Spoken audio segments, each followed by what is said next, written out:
They call me Lightning because I never hit the same spot twice.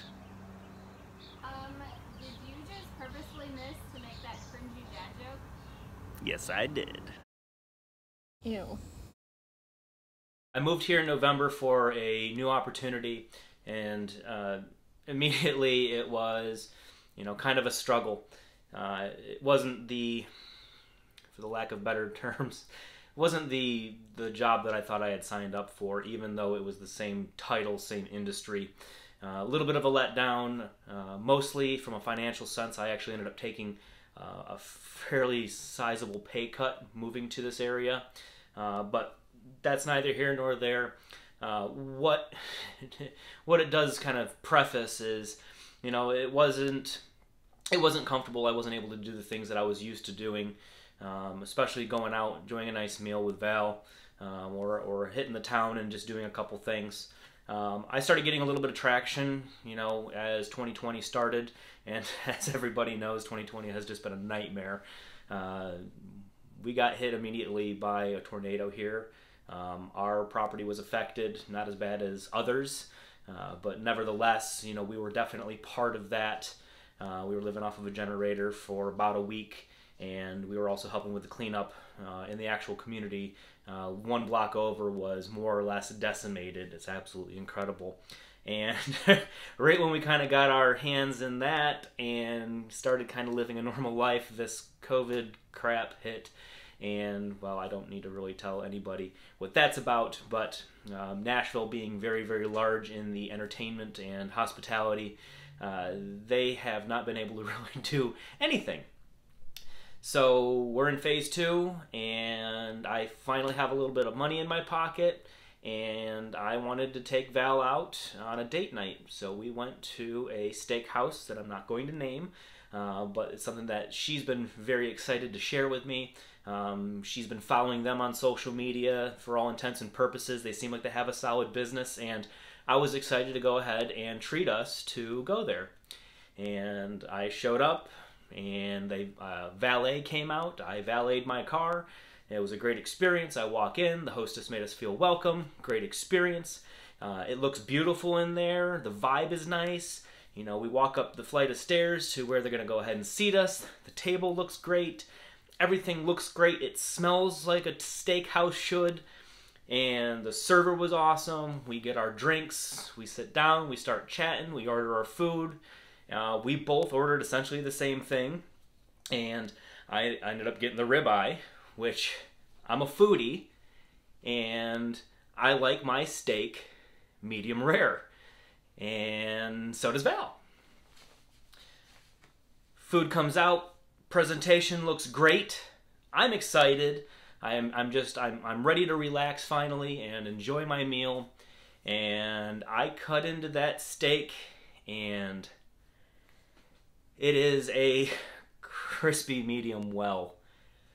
I'm not really the type to complain about that kind of stuff, but for what you're paying at a major steakhouse, I couldn't let it go. So flagged down the server, explained what had happened. I showed him my cut, and he agreed that it just wasn't acceptable. And I was like, you know what, bravo. He grabbed my steak, took it immediately back to the kitchen, and I was prioritized. And within no time, the manager came out with a fresh steak, and that one was also maybe a little less than medium well. I just have to say that it completely took the wind out of my sails. It completely changed the perception that I had of that business, even though everything leading up into that point was awesome. And still, I will say that the servers and the staff and the management team and everybody there did an outstanding job. But that one little detail, which is pretty major when you're going to go and spend several $100s on a steak dinner, you would hope that the food would be good, and it just wasn't. And that leads me to the business that I want to open. Before I'm comfortable opening the doors, I want to make sure that everything is buttoned down. I want to make sure that I'm not going to go ahead and create a blunder or give somebody a bad experience. So I'm really sensitive to that. In general in my life, I am happy happy to go ahead and spend money on experiences.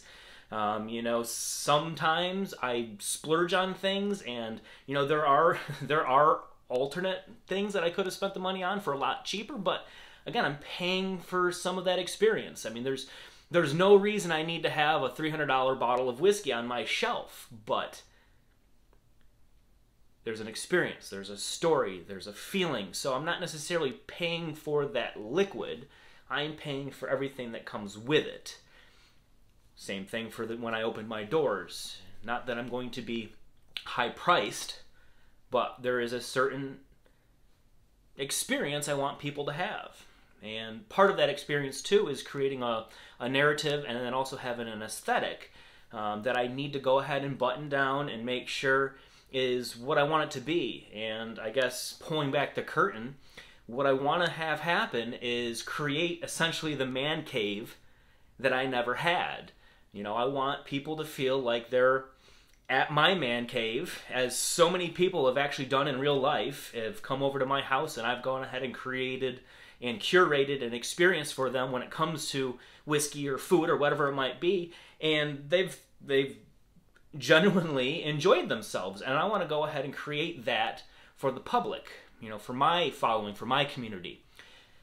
So I really want to focus on the aesthetic, I want to focus on the experience, you know, right down to, you know, you get to choose the glass that you're drinking out of. You know, if you want to have something that is dainty and delicate because that suits what you're drinking and your mood, then great, you should be able to have that. If you just want something just beefy and heavy, you know, just to complement the full barrel-proof bourbon that you're drinking, you should be able to have that and tailor your experience, and I want to give you the canvas to paint on. But at the same time, I want to give you also the backdrop to go ahead and work with.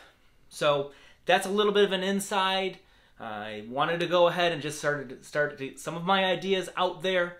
I would really think it would be cool is if I could find like a concept artist or somebody to help me get what's in my brain out on paper, so that when I start putting my business plan together, I can go ahead and articulate to whomever's hopefully going to be able to give me the money, which is another video for another time, give them an idea of what I'm trying to accomplish. So I'm still really pumped. I really want to make this happen, and I'll go ahead and keep giving you guys updates. In that vein, I'm going to start releasing content every Sunday, 5 p.m. Central, every Sunday. So hold me to it. I'm going to try to have some great content.